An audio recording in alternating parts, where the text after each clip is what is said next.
सबके मन में रावण बैठा है, मन है जो दुष्कर्मों में, पाप कर्मों में, बुराइयों में भाई भाई का गला काटता है। घरों में प्यार प्रेम शांति नहीं है, एक दूसरे के दुश्मन बने बैठे हो। कौन करवाता है? मन करवाता है। कौन करवाता है? लालच करवाता है। कौन करवाता है? 5 ठेकेदार करवाते हैं। आप सभी को राधा स्वामी। देखिए, जो आज का सत्संग का विषय है उसमें महाराज जी ने बताया कि जो इंसान नाम का सुमिरन करता है उसके जीवन में जितनी बाधाएं, उसके रास्ते में बाधाएं आती है, वे सभी सतगुरु ठीक कर देते हैं।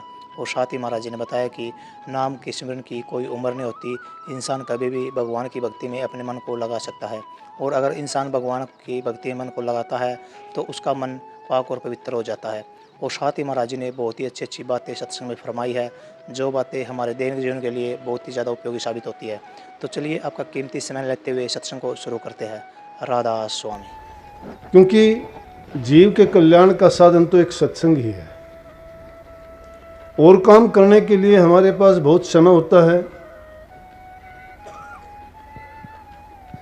दूसरे दिनों में हम अपने संसारिक कामों में व्यस्त रहते हैं, कभी कुछ कभी कुछ, घर गृहस्थी के, अपने व्यक्तिगत जितने भी काम होते हैं, लेकिन वो सिर्फ शरीर से संबंधित होते हैं। वो हमारे इस जीवन यापन से ही संबंधित होते हैं। वो हमारे पेट और मुंह तक सीमित रहते हैं, लेकिन रूह का उसमें कोई काम नहीं होता। एक सत्संग ऐसी चीज है जो रूह की बेहतरी के लिए, इस जीवन को सफल बनाने के लिए मनुष्य चोला क्यों मिला था, उसको सार्थक करने के लिए सत्संग, नाम, सतगुरु 3 चीज हैं। लेकिन मनुष्य का चोला मिलने के बाद भी जो इंसान भक्ति का कार्य करके अपने जीवन को, इस नर चोले को सफल नहीं करता है तो व्यर्था चला जाता है। हमारे आदि ग्रंथों में लिखा है, महापुरुषों ने फरमाया है, संतों ने, ऋषियों ने, सब ने के बताया है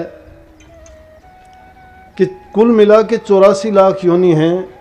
और उन योनियों में घूम घुमा के ये जीव अपने कर्म को भरता हुआ, कर्म के कर्ज को उतार नहीं पाता, लेकिन इसको एक अवसर मिलता है और वो मनुष्य चोले के रूप में प्रभु प्राप्ति का साधन गुरु की शरण में जाके, नाम की कमाई करके, खोटे मंदे कर्मों को त्याग के, नेक नीति से अच्छे काम करके।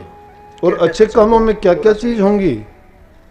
अच्छे कामों में बहुत सी चीज़ हैं, लेकिन उनमें यज्ञ है, दान है, पुण्य है, पूजा पाठ है।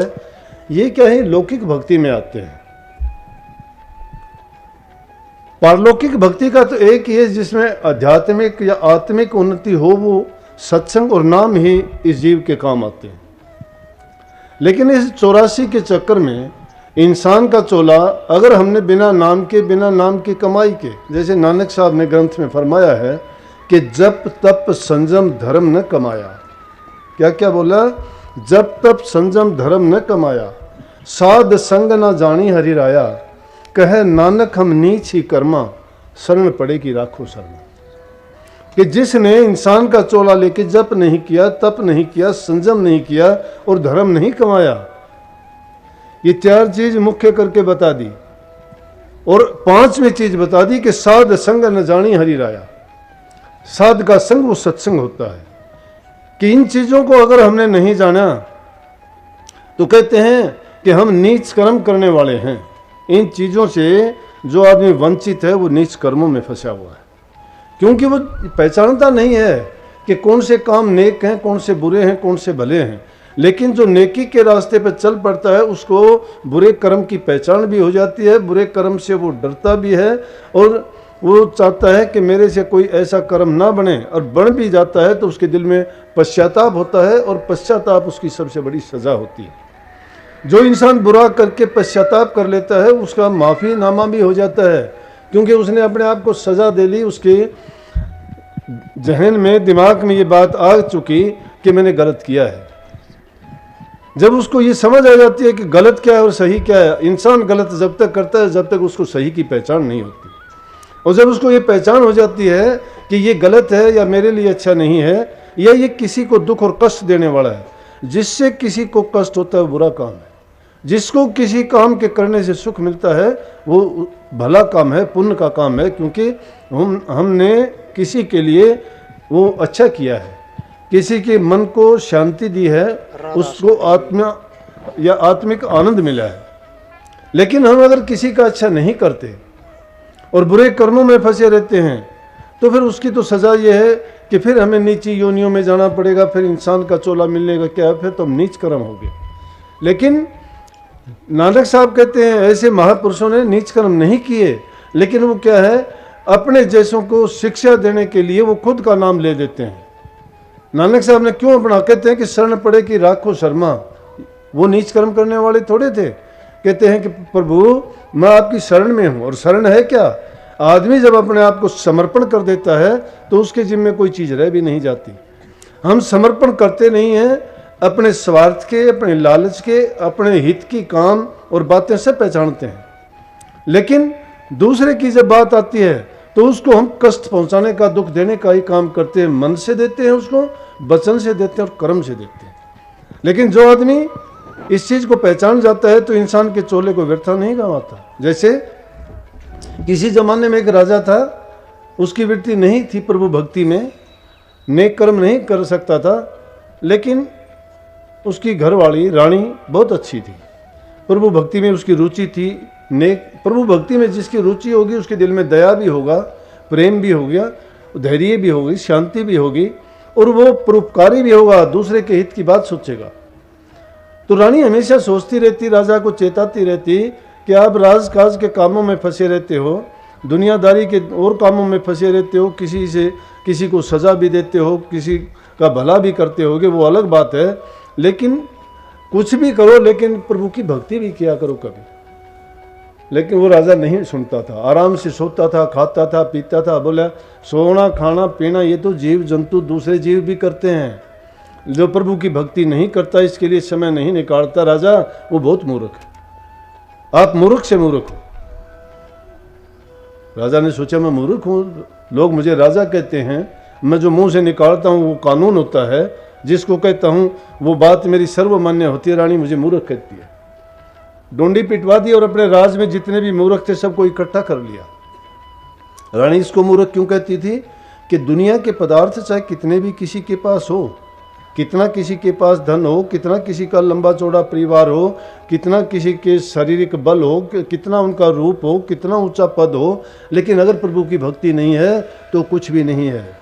रामायण में भी एक जगह पे आया है, बुद्धि बड़ी, चतुराई बड़ी, सुगढ़ाई बड़ी, तन से लिपटी है, धर्म बड़ो, धन धाम बड़ो, करतूती बड़ी, तन से लिपटी है। लाखों ही भूप विलोकत द्वार पे, और इंद्र हूं तो न एक घटी है। तुलसी रघुनाथ की भक्ति बिना जैसे सुंदर नारी की नाक कटी है। कि किसी के पास कितना ही धन हो, कितना बड़ा राज हो, चाहे इंद्र जैसे लाखों राजा उसको सिर झुकाते हों, लेकिन उसके पल्ले अगर भक्ति नहीं है तो उसकी ऐसी स्थिति है जिस प्रकार से नारी तो सुंदर है पर उसकी नाक कटी हुई है। जिसकी नाक कटी हुई है उसकी सुंदरता क्या है? तो जिस इंसान के पल्ले भक्ति नहीं है उससे बढ़ के मूर्ख नहीं है कोई भी। ये काम करने के लिए जो इंसान काम करता है, खाता पीता ऐश करता है, सोता जागता, ये पशु पक्षी भी करते हैं, जीव जंतु भी करते हैं, पागल भी करते हैं। फिर फर्क क्या है हम में और उनमें? वो भी संतान पैदा करते हैं, वो भी अपना सिर ढकने के लिए कोई घोंसला बनाता है, कोई जमीन में कंदराओं में कहीं छुप के अपना टाइम निकाल लेता है। उनको इंसान की तरह से दूसरी चीज़ों की ज़रूरत नहीं, उनको मखमली गद्दों की ज़रूरत नहीं है। सर्दी गर्मी बरसात में कहीं भी अपना टाइम निकाल लेते हैं। लेकिन फ़र्क क्या हुआ? इंसान ने तो अपने आप को और भी ज़्यादा वो कर लिया।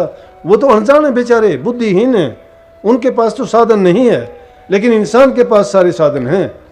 उसको पता है कि तुझे ये काम करने से नुकसान होगा, ये काम करने से तेरा फायदा होगा, प्रभु की भक्ति करने से तेरा जन्म मरण से छुटकारा होगा।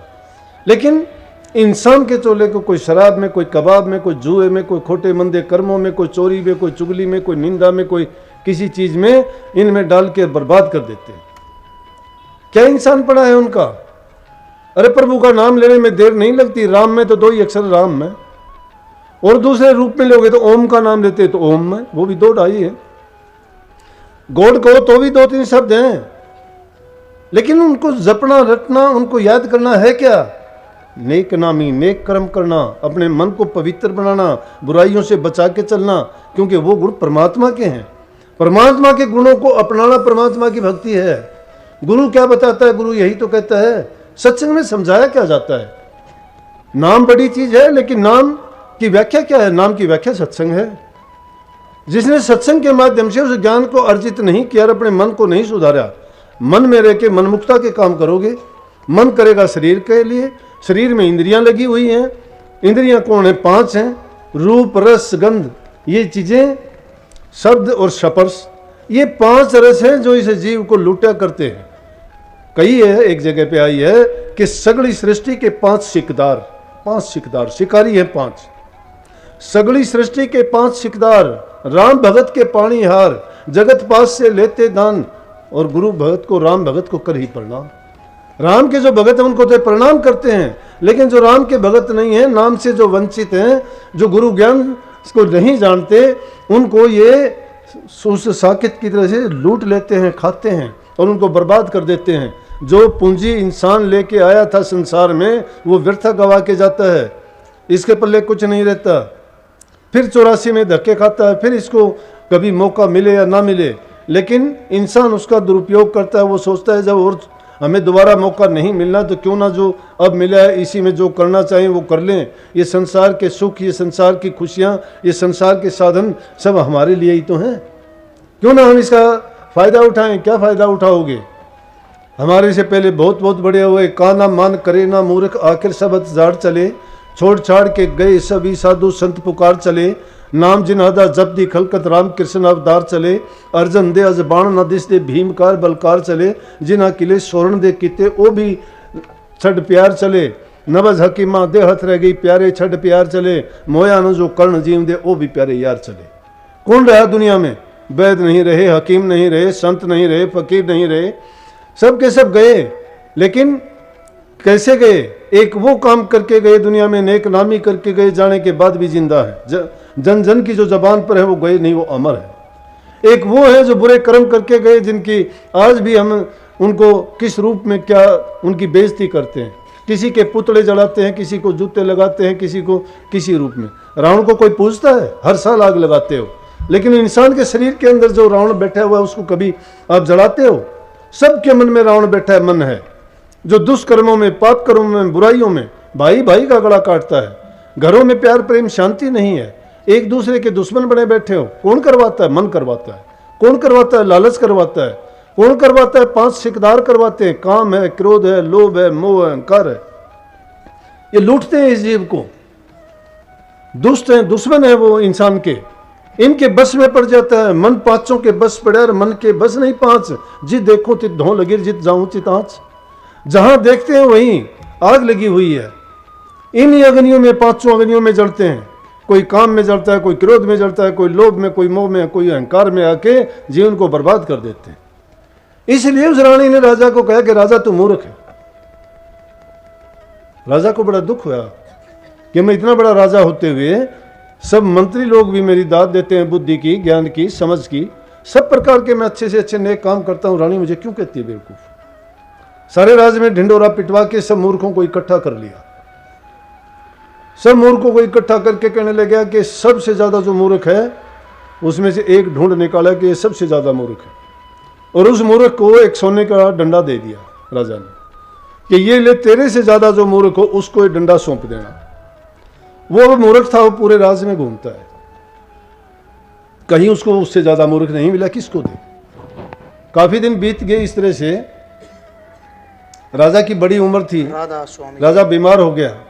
उसको भी पता लग गया मूर्ख को कि राजा शायद हो सकता है कि अब अपना शरीर पूरा कर दे। वो चल के गया उसके पास। राजा ने उसको बुलाया कि भाई, उसको मैंने मूर्ख ढूंढने के लिए कहा था, आज तक उसने कोई जवाब नहीं दिया, कोई उससे ज़्यादा मूर्ख मिला या नहीं मिला। वो मूर्ख उसके पास जब गया, बोला, जाके सलाम किया और कहा, बादशाह सलामत, कैसे याद किया? बोला, भाई तेरे को एक सोने का डंडा दिया था कि तेरे से ज़्यादा कोई मूर्ख हो तो उसको ये सौंपना। बोला, जी ये तो मेरे पास ही है। ने बोला, तो वो काम तुझे करना चाहिए था, अब तो मैं चला जाऊंगा। बोला, राजा से कहने लगा, जी कहाँ जाओगे आप? बोला, लंबी यात्रा पे जाना है। बोला, कितने दिन में लौट के आओगे? बोले वहाँ से लौट के नहीं आता कोई भी। ने बोला तो कितना दूरी कितनी है उसकी? ने बोला मीनों की गिनती नहीं है वहाँ पे। तो ने बोला राजा कोई साथ भी जाएगा आपके? ने बोला वहाँ साथ भी कोई नहीं जाता। ने बोला कोई रानी जाती हो, कोई राजकुमार जाता हो, कोई मंत्री लोग जाते हो, बड़ी सेना थी इसमें से कोई छोटी मोटी टुकड़ी साथ ले जाते हो, ज़रूरत पड़ेगी अकेले को? तो बोला उस मंजिल पे उस रास्ते जाते हो कोई साथ जाता ही नहीं। ने बोला तो अनजान रास्ते पे जाओगे, आपको ये भी नहीं पता कितनी दूर जाना है, तो कुछ पैसे वैसे चाहिए, खजाना है आपका, कुछ लेके जाओगे साथ? बोला अरे मूर्ख कुछ भी नहीं ले जा सकता, हर इंसान यूं ही जाता है। कहने लगा राजा ये ले अपना डंडा। फिर बोला क्यों? बोला मेरे से ज़्यादा तो मूर्ख तू है। फिर जब तुझे ये पता था तू इन चीज़ों में से कोई चीज़ नहीं लेके जा सकता और पूरी ज़िंदगी तू इन्हीं में लिपटा रहा, तो बोला मैं तो वो काम करना चाहता हूँ कि जिससे जो है इन चीज़ों से बच जाऊँ। जब राजा की आँख खुली, राजा ने सोचा, रानी से कहने लगा कि रानी तू ठीक कहती थी कि मेरे से ज़्यादा मूर्ख कोई नहीं है। कहने का मतलब इंसान पूरी ज़िंदगी इन्हीं चीज़ों में फंसा रहता है। बेटा है, पोता है, धन है, दौलत है, घर है, बार है, परिवार है, सुख चाहिए, शांति चाहिए, अच्छा खाना पीना चाहिए, मौज मस्ती चाहिए, लेकिन प्रभु का नाम कड़वा लगता है। वो इतना सख्त लगता है, जहर जैसा कड़वा। महाराज जी ने इसके बारे में एक दुआ लिखा है कि कड़वा नाम कुनीन है, डरता है बीमार तारा चंद जो खाएगा तो उतरे तुरंत बुखार। ये नाम इतना कड़वा लगता है जैसे कुनीन की गोली। मलेरिया बुखार जब आता है तो कुनीन देते हैं, और कुनीन बहुत कड़वी होती है। वो कुनीन नहीं खाए तो मलेरिया बुखार नहीं उतरता। लेकिन जो उस कुनीन को बर्दाश्त कर लेता है ना, कड़वी तो है लेकिन वो कड़वी इलाज भी है। इसलिए नाम का जपना आसान नहीं है, कभी ये सोचते हो। जब नाम के रास्ते पर चलोगे बहुत सी चीज़ें आपको विचलित करने वाली मिलेंगी। घर परिवार वाले नाराज हो जाएंगे कि तुझे नाम की क्या ज़रूरत है, तेरी नाम जपने की उम्र थोड़ी है, नाम तो बूढ़े जपते हैं। अरे बुढ़ापे में कौन क्या कर सकता है, कोई काम ही नहीं कर सकता। नाम जपने की उम्र तो जवानी में ही होती है।